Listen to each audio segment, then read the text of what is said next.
All right, welcome back to a shot of Business Central. So let's kick it off with 2023 Release Wave 1.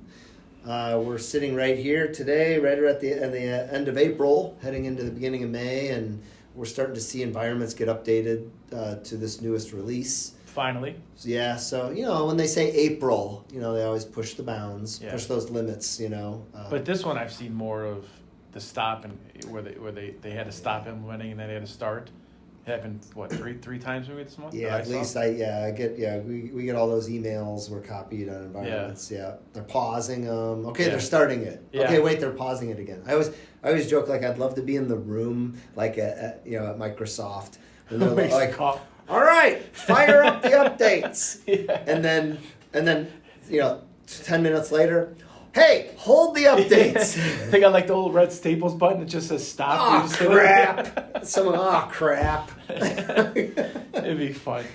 But I think the most I've seen in the past is only stopped maybe once in a month. So this one is 3 times. So. Yeah, we've seen a couple. But it's a major release. So there's definitely, there's new features and new functions. So they're running into things, they're seeing things. And I love it. I love that they're, they take that effort to pause it, and if it takes an extra week, great, whatever. Yeah. But it's better to be done right than done and have issues. So. I love the speed at which they fix it. Like you said, if it only takes a week, to me that's fast. I mean, you're fixing an update that's going out to however many environments. Tons, you know what I mean? Yeah. So that's pretty amazing. Yeah, no doubt. And then so that was pretty. Well, then what do we got now? We got Directions Partner Conference. You attended Directions. I did, yeah. So every year, there's a Directions Partner Conference. It's SMB Partner, Microsoft Partner Conference, primarily focused around Business Central now. I mean, you'll see SL and GP partners there also, or Power Platform. But I mean, primarily it's around Business Central, right, as kind of the future of SMB products for Microsoft ERP. Yeah. And it was a great event. Microsoft is the platinum sponsor. So, kind of what that means is obviously Microsoft helps support the conference financially. But I think more importantly, they also send a ton of people to the conference who then lead a lot of the sessions. Right. So it's not a partner conference led by partners. I mean, I think it's officially led by partners. Yeah. But the content. Microsoft has a huge presence there. Mike Morton, a lot of the head, the SMB Microsoft leadership team is there to present and kind of work with partners on what's coming up. Over 1,000 attendees, officially over 1,100 attendees, which is pre-COVID numbers. Oh, definitely, yeah. I mean, I've been to many Directions conferences. They didn't say it was a record, so it must not be a record, but I would say in my experience, the average Directions conference was somewhere between 500 and 1,000. So it was definitely on the larger end. Over 200 first-time attendees. They had over 200 sessions, 200 speakers. They had a Women in Dynamics lunch event that was very popular as well. So they had a kind of a good presence there, a lot of interest in the Women in Dynamics group, which we talked about with Soren last month. Yeah, I think that's going to be pretty big. Did you get the feeling that, you said there's over 200 new attendees, did you get the feeling maybe of just randomly talking to people, that maybe these are a lot of people that have jumped ship from GP to BC, and they're kind of new and they're just trying to feel it? Yeah, I did. I talked to multiple people who worked for either a smaller Microsoft partner who was doing GP, and a couple people also who worked at CPA firms who also had have a technology practice. And in that technology practice, they had maybe been supporting their customers with their use of QuickBooks. And now they were getting into Business Central. And, the impression I got was that... Frustration? They were kind of, I don't want to say deer in headlights. Overwhelmed? But frankly, a little overwhelmed with the sophistication of Business Central. Yeah. It's not QuickBooks. I mean, it is a mid-market ERP system with a lot of functionality in there. And I think I talked to two different people who had that, like, wow, like, this is going to take at least a couple months to get each project implemented. And I'm thinking, like, yeah, maybe if it's just GL and AP, I guess if that's all you're doing in QuickBooks, right? I mean, maybe sometimes the scope is kind of simple, but yeah. So I did see multiple new people, and some new ISVs also, some new app developer partners that were there. That hadn't been there before, and some of our customers are running some of their apps, so I got to meet some of those people there. So a lot of new apps. I mean, I think there's over 3,600 apps for Business Central and AppSource now. It's amazing. So there was a lot of news. Let's talk about that, AppSource. You're going to start to see a Buy Now button on AppSource. This is just kind of in a kind of a preview, kind of pilot mode right now. They're working with a few partners to test this out, only with a per user license model. So it's going to kind of be pretty limited to start, but their plan is to introduce per tenant pricing options, or per what they call metered use, which means like per transaction or per activity or whatever, some sort of activity that they're monitoring that you get charged by. Like per expense report or per invoice. Do you know in the background who's handling that? Is Microsoft taking over ownership of this? Yeah, so it's going to be Microsoft. So it's all going to be coordinated through Microsoft, and they'll take a relatively small cut for hosting and managing all of that environment. Absolutely. Right? Absolutely. And then so it's going to. I think in the long run, that's going to be kind of the model. Yeah. But in the short run, you're going to only start to slowly see it over the next 12 months, probably. Well, we've been talking about it for, I want to say years now on the podcast, that AppSource needs to be revamped, and Microsoft needs to take over the billing aspect and whatnot for it. So that's good to see. They've known it's an issue and whatnot. So so that was a kind of one of the highlights. We also had another lot of discussion around what they call Microsoft Copilot, which is AI. I don't want to talk too much about it right now because we're going to talk about it in a minute as we enjoy our snack. Our AI snack, and then the last thing is just we saw some cool stuff. They showed a lot of new features that are coming out in 2023 Wave 1, but really where I saw a huge change is in the development tools.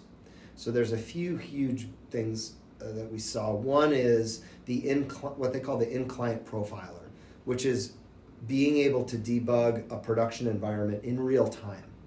Just turn on debug mode to try to capture what's happening, why an error might be displayed or whatever. So that's going to be a huge breakthrough in terms of support. Huge. And being able to identify issues. So that's one thing.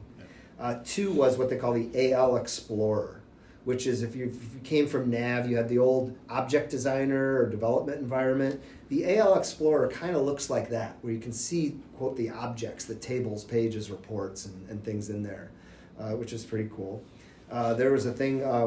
They showed a feature called Azure Logic Apps, and what this is basically it's a Power BI solution, a pre-made dashboard and reporting or a set of reports that allow you to view your Business Central telemetry data. Right. So behind the scenes, Microsoft is capturing all of this telemetry data on usage and errors and all this kind of environment connections and things, and this Azure Logic Apps, this Power BI solution, it's a pre-made package. You can download it, turn it on, hook it up to an environment, and view all that telemetry data that's been captured, making it a lot more user friendly for partners. And this is what I love. I love it, and I'm mentioning it because partners and customers don't just want tools. Right?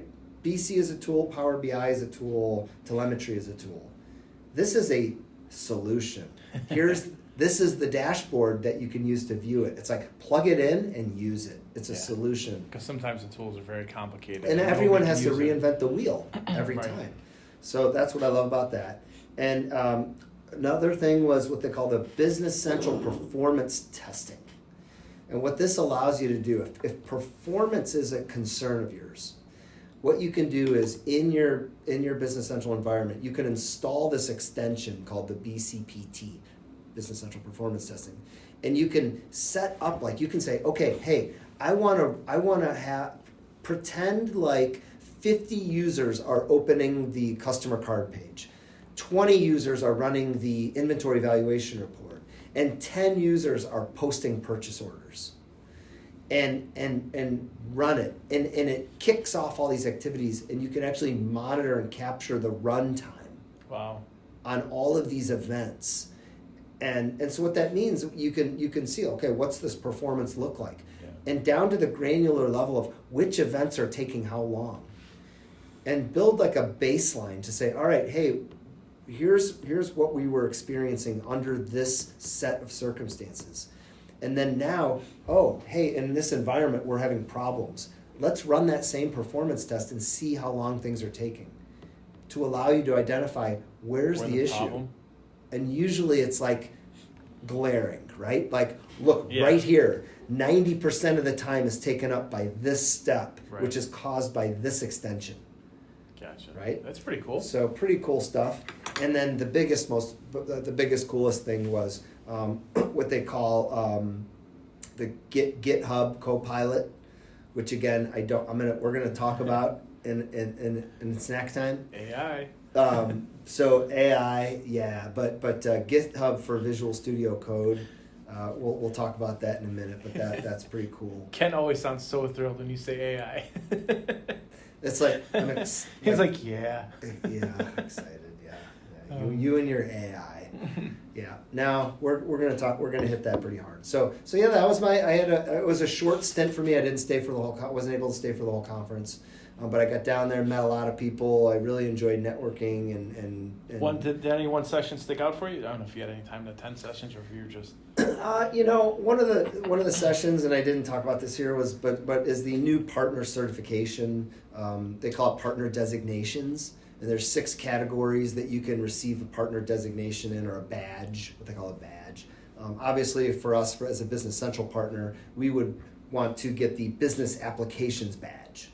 Right, but you also could get the modern work badge if you do a lot of Office 365, for example. Yeah. But doesn't the business applications require you to still do, even though we're BC focused, you still have to partake in like the enterprise sector a little bit? You have to pass the advanced certification, which is only an F&O architect or a Power Platform architect. So those are the 2 sets of exams, and it's multiple exams for each one of those. Why Microsoft? Why? Doesn't make sense. Right. And I attended a session there, and it was noteworthy for me. I mean, there's not many partners who have achieved the business certification, the business application certification. And they didn't understand why. It seems so easy. Well, it's like let's just say you had, I don't know, 5,000 gold partners, and then you've only got a couple hundred business apps certified. Like, what's going on? Is it the partner's fault? Yeah, there's something. Yeah, we're missing something. Yeah, and I think too. I mean, I think it's strategic. I think it's Microsoft wants to create a differentiator for some partners. I mean, if everyone's a certified partner, then what is the value? So there is merit in that. Right, to create this as a pretty high bar to get across. Yeah, absolutely. But it can't be too high. I mean, it can't be. There's got to be levels, though, right? Like you had the silver certification and whatnot. Right, and every partner has kind of a different business model and different set of customers, and it doesn't mean that they're not good and qualified at what they do just because maybe one of the 6 metrics they're not able to hit. Right. It just means that they're focused on what they're good at. Right. Yeah. Some people don't partake in the enterprise section. Yep. But nice. So you had a good time. Let's see what else. Oh, next up we've got Microsoft Q3 earnings, right? Yeah. So let's talk about this. So this is kind of a macro level thing, right? So if you pay attention to the news or the stock market, right? Microsoft released their 3rd quarter earnings, and I think there was a lot of nervousness around this, right? Because a lot of companies have said they've been slowing down. They've seen slowdowns in their growth rates, and especially other companies with cloud revenue. Yeah. Yeah, and I would say although I think the growth rate has decelerated. I think I read 26 or 27% only from Microsoft. for cloud. Only. Yeah. Well, right? yeah, compared to past years. So that's my takeaway. My takeaway is this: revenue was almost $53 billion for the quarter, right? Which is up 10% in constant currency. So if you remove the effects of currency fluctuations, Right. it's up 10%. Net income for the quarter, bottom line, $18.3 billion, up 14% in constant currency, right? Now, of that 53 billion, cloud revenue was 28.5. So about just over 50%. Yeah. And that's up 25% year over year. So you're seeing obviously a lot more cloud growth and a lot and less no growth or shrinkage on some of the traditional on-premise stuff. From what I was reading too, though, I think Microsoft might have been predicted not to beat the number that was predicted for. Correct. And they're saying that they beat it. Yeah. But they're saying they beat it because of the AI push, right? Did you read that? I didn't read that. Why? I know that the consensus was a certain number, and Microsoft beat both the revenue and net income. Yeah, I think. Well, what I read is that basically because of the influx of their AI, Copilot and whatnot, it's giving them another push. So and Dynamics, they did break out Dynamics. So it's not just Business Central, but Dynamics product category and cloud services increased 21% in constant currency. Now they don't throw the billion, how much is that in terms of dollars, but Dynamics 365 revenue growth was up 29% in constant currency. Good number. That's great for Business Central. So why are we talking about this, right? Well, Business Central is a Microsoft product, Ken. That's right. And I think it's very important. And it's like, I think I would tell people, don't look past this, right? I mean, all these numbers are huge. And by the way, the biggest percent increase that I mentioned was Dynamics 365, which is Business Central.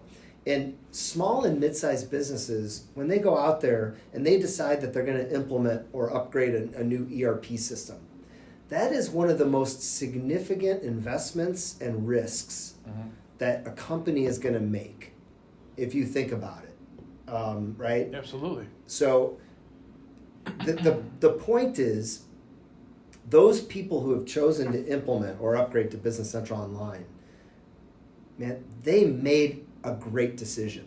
Yeah, I think the numbers scream that Microsoft is a forward-thinking company, technology first, very innovative, and I think what the numbers are saying is that everybody believes in their vision of what they're doing for the future, and people have the utmost confidence in Microsoft as a company to invest in it. Yeah, and people are liking it. Yeah. They're getting a lot out of it, and they're seeing the value of some of the new features and functionality that Microsoft's putting in with Office integration and monthly updates to keep you current on the latest technology. Yeah. So I think this is all great. All these numbers and seeing the growth, and it's more investment by Microsoft, right? Absolutely. That they're going to be making when they see. Trust me, when Microsoft looks at their numbers and at the end of the quarter they see that the highest growth rate was in Dynamics, that encourages them to invest in that area, which is good for you if you're running Business Central. Yeah. Right. Yeah, it's funny because 6-7 years ago when the terms of cloud software, cloud ERP software came out, I think most people were, I don't know, cloud, how could it work? You know what I mean? Yeah. 5 years ago, that was the case. And Microsoft basically said, hey, here, hold my beer and watch this. Right. And here we are, still holding that beer. Yeah. So they're doing a heck of a job. Yeah. But to that note, they do tend to make a lot of changes that can be somewhat complicated, like the nav, in Pricing. Business Central licensing, the updates and whatnot. Yeah. So if people who don't know, starting this year in October, the enhancement plans are going to increase 1 more percent from 17% to 18% percentage fees. And the Business Central licensing is now aligned, or on-premise licensing is now aligned with cloud licensing. Right. Same price, all subscription-based, You can no longer buy a license for $2,800. Yeah, what they call like the perpetual licensing model, where you Yeah. buy it up front and then pay the 18% Right. per year. Yeah, it's all going to be only subscription. Same prices as Business Central Online.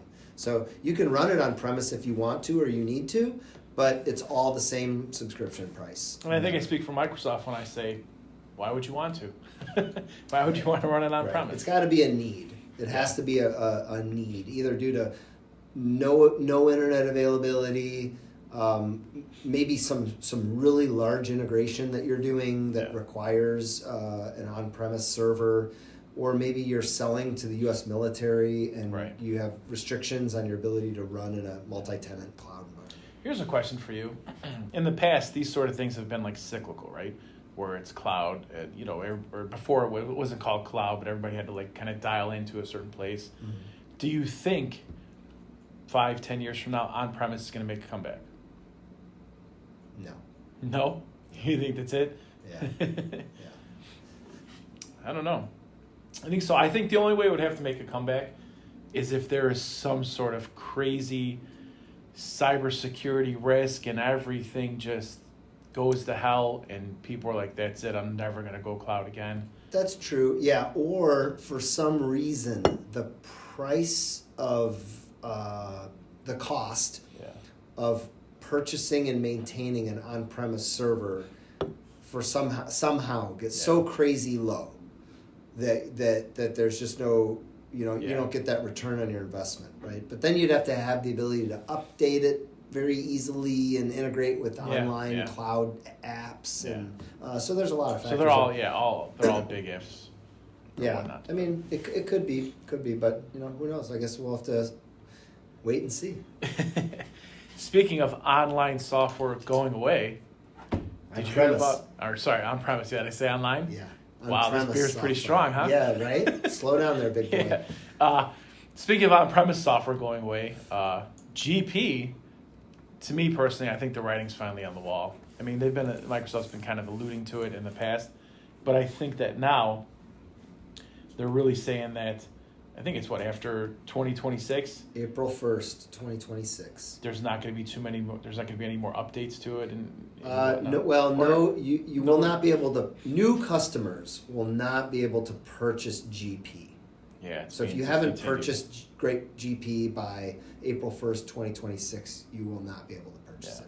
But they're going to still continue to support it for years after that. 5 years, full product life cycle support. Yeah. So today there's a release 2020. We're in 2023, so that's going to be supported through 2028, and so any release they'll follow the GP support life cycle. Yeah, this is just another thing Microsoft's just trying to push people towards the cloud. But like we said, we talked about it earlier, Business Central is obviously a different beast than GP, but they it pretty much does everything that GP can, so they want to push everybody on GP towards Business Central. Yep. But I think we talked about, what was it, last year at Directions, Mike Moore kind of made a little bit of a gaffe, put a slide up that basically said GP's kind of going away. I would say it was presented as a gaffe, but right. I don't know how a slide accidentally gets put into a PowerPoint presentation in front of a group of people. Yeah. So they were kind of testing the waters or whatnot, and then this year it seems that. Yeah. Now let's make it official. Yeah. So, and then last thing I have is just the Dynamics Con conference is scheduled for around, I think it's May 22nd to 25th out in Scottsdale, Arizona. So that's a kind of a user conference meant for users. So I will be there speaking leading a session. A lot of other great speakers there. Hoping it's continuing on its growth trajectory from year 1 to year 2 to year 3 this year. Yeah, I just saw it today, and I don't know if this is for Dynamics Con Live or Dynamics Con Virtual, because they still do a virtual event, but they just reached 504 registers. Oh, okay. Which was a record for them. For sure, yeah. So I don't know, like I said, if it's for virtual or if it's for the live event. So yeah, their trajectory looks pretty good. I love the branding and the marketing. Yeah. Yep. So I really enjoyed the conference last year out in San Antonio, and hopefully this one's bigger and better. Do you have any idea what you're going to try to do your session on this year? Yeah, I'm going to be talking about how to manage service activities in Business Central. Oh. So what are the options for managing service activities? Nice. Service management, jobs, apps, other, right? So should be a good time. Ken's sessions are always one of the fan favorites, so be sure to check it 8 out. 8 a.m. on the last day. 8 a.m. on the last day. Yeah. Oh. Only the diehards. We gotta talk to somebody. Only the diehards will be there. Yeah.